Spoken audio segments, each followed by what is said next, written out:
In this video, I will show you how to connect anti-gravity to Claude. And if you find this video helpful, please do not forget to like and subscribe.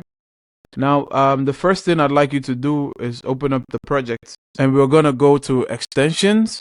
Under extensions, what we want to do is we want to type Claude. Now we want to look for Claude Code for VS Code by Anthropic. It's very important that you look for the one by Anthropic, and then you click on install. Now, once that's installed, what you're going to do is you're going to go back to your page, and you can see the Claude Code icon here. Once you click on it, it's going to open this Claude Code. This is Antigravity's own agent, so we're going to close this up.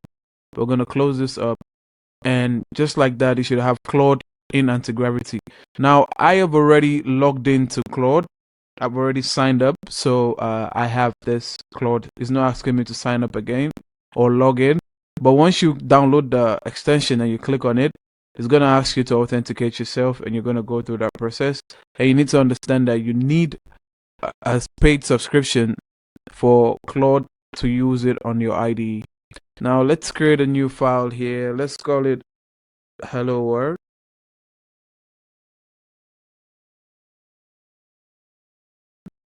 And from what is here, we can ask Claude to interact with this file and tell Claude to so you see it's already picked up the file here. So we can tell it to write a function that prints hello world. Once we enter into it, it's going to take some time, analyze, write up the function.